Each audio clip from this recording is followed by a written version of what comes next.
1950 سے لے کے 2000 کے بیچ میں پیدا ہونے والے ہم وہ خوش نصیب لوگ ہیں جنہوں نے مٹی کے بنے گھروں میں بیٹھ کر پریوں کی کہانیاں سنی، جنہوں نے لالٹین کی روشنی میں کہانیاں بھی پڑھی اور جنہوں نے اپنے پیاروں کے لیے اپنے احساسات کو خط میں لکھ کر بھیجا، جنہوں نے ٹاٹو پر بیٹھ کر پڑھا اور جنہوں نے بیلوں کو ہل چلاتے دیکھا۔ ہم وہ آخری لوگ ہیں جنہوں نے مٹی کے گڑھوں کا پانی پیا، گاؤں کے درخت سے آم اور امرود بھی توڑ کر کھائے، پڑوس کے بزرگوں سے ڈانٹ بھی کھائی لیکن پلٹ کر کبھی بدمعاشی نہیں دکھائی۔ ہم وہ آخری لوگ ہیں جنہوں نے عید کا چاند دیکھ کر تالیاں بجائی اور گھر والوں، دوستوں اور رشتہ داروں کے لیے عید کارڈ بھی اپنے ہاتھوں سے لکھ کر بھیجے۔ ہم وہ آخری لوگ ہیں جنہوں نے گاؤں کی ہر خوشی اور غم میں ایک دوسرے سے کندھے ملا کر کھڑے ہوئے۔ ہم وہ آخری لوگ ہیں جنہوں نے ٹی وی کے اینٹینے ٹھیک کیے، فلم دیکھنے کے لیے پورا پورا ہفتہ انتظار بھی کیا۔ ہم وہ آخری لوگ ہیں جنہوں نے تختی لکھنے کے لیے سیاہی گاڑی کی، جنہوں نے اسکول کی گھنٹی بجانے کو اعزاز سمجھا۔ ہم وہ خوش نصیب لوگ ہیں جنہوں نے رشتوں کی اصل مٹھاس دیکھی۔ ہمارے جیسے تو کوئی بھی نہیں، کیونکہ ہم وہ آخری لوگ ہیں جو رات کو چارپائی گھر سے باہر لے جا کر کھلی فضا میں سوئے اور دن کو اکثر گاؤں والے گرمیوں میں ایک درخت کے نیچے بیٹھ کر گپے لگاتے، مگر وہ آخری ہم تھے۔ کبھی وہ بھی زمانے تھے سب سین میں سوئے تھے، گرم مٹی پر پانی کا چھڑکاؤ ہوتا تھا، ایک سٹینڈ والا پنکھا بھی ہوتا تھا، لڑنا جھگڑنا سب کا اسی بات پر ہوتا تھا کہ پنکھے کے سامنے کس کی منجی نے ہونا تھا۔ سورج کے نکلتے ہی آنکھ سب کی کھلتی تھی، مگر ڈیڑھ پن کر پھر بھی سب ہی سوئے رہتے تھے۔ وہ سین میں سونے کے سب دور ہی بیت گئے، منجیاں بھی ٹوٹ گئی، رشتے بھی چھوٹ گئے۔ بہت خوبصورت خالص رشتوں کا دور ہم کم پڑھے لکھے اور مخلص ہوتے تھے۔ اب زمانہ پڑھ لکھ گیا ہے تو بے مروت مفادات اور خود غرض میں کھو گیا ہے۔ کیا زبردست پڑھا لکھا مگر دراصل بے حس زمانہ آ گیا ہے۔ لیکن آج کی جنریشن جب ان باتوں کو سنتی ہے یا پھر دیکھتی ہے تو وہ اس جہالت کا نام دیتی ہے، کیونکہ ان لوگوں نے یہ دور نہ پھر دیکھا ہے اور نہ ہی سنا ہے، نہ ہی محسوس کیا ہے اس کو، تو اس کی قدر کیسے کریں گے؟ یہ تو ہم ہیں جو آج بھی یہ حسرت دل میں بٹھائے ہیں کہ کاش کہ دوبارہ وہ جہالت کا زمانہ لوٹ کر آ جائے، کیونکہ ہم نے جب اپنے اس معاشرے میں آنکھ کھولی تو ایک خوبصورت جہالت کا سامنا ہوا۔ ہمارے گاؤں میں سڑک، بجلی اور ٹیلی فون جیسی سہولتیں تو نہیں تھی، لیکن اطمینان اس قدر تھا کہ جیسے زندگی کی ہر سہولت ہمیں میسر ہو۔ کائنات کی سب سے خوبصورت چیز جو میسر تھی وہ محبت تھی۔ کوئی بھی غیر نہیں تھا، سب اپنے تھے۔ ننیال کی طرف والے سب مامے، ماسیاں، نانے، نانیاں ہوا کرتی تھی۔ ددیال کی طرف والے سارے چاچے، چاچیاں، پھوپھیاں، دادے، دادیاں ہوا کرتی تھی۔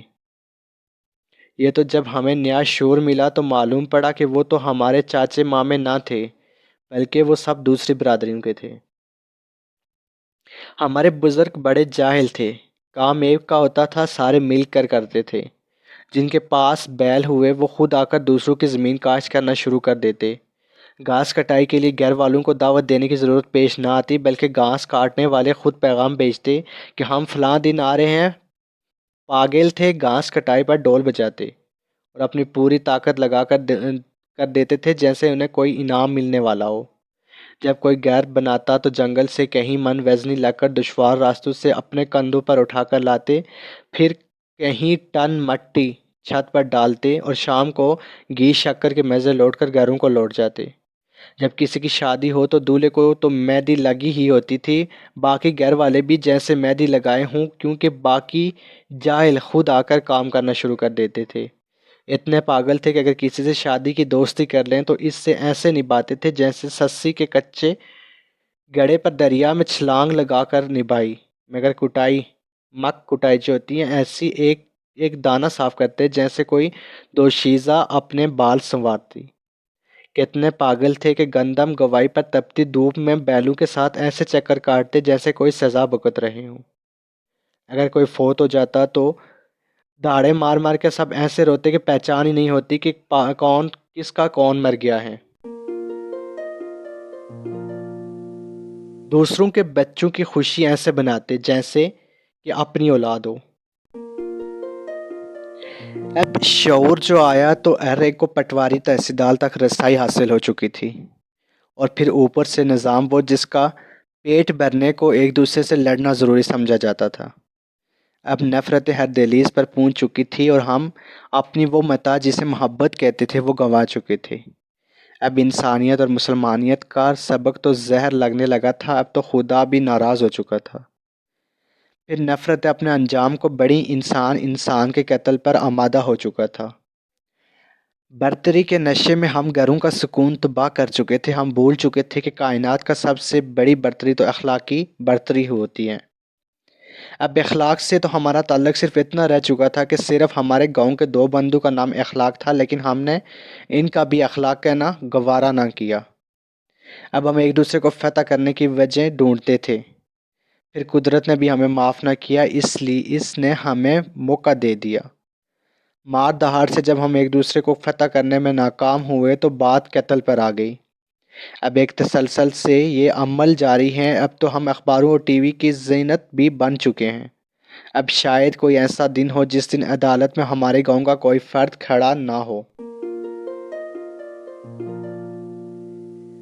اب تو ایف آئی آر اتنی ہو چکی ہیں کہ اب ڈھونڈنا پڑتا ہے کہ کیا ہمارے گاؤں کا کوئی ایسا فرد بھی ہے جس پر کوئی کیس نہ ہو۔ اب ان جاہل بزرگوں میں سے کم ہی زندہ ہے، جو زندہ ہیں وہ زندگی اور موت کی کشمکش میں ہیں، اور ان سے اگر کوئی مرتا ہے تو دوسرے اس کا منہ دیکھنے کی خواہش کرتے ہیں، لیکن ہم باشعور اور یہ جاہلانہ کام کرنے کی اجازت نہیں دیتے، کیونکہ ہم اس کو توہین کا خدشہ سمجھتے ہیں۔ ان نفرتوں نے صرف انسان ہی نہیں بلکہ پانی بھی، اسکول اور مسجدیں بھی تقسیم کر دی۔ اب تو اللہ کے گھر بھی اللہ کے گھر نہ رہے۔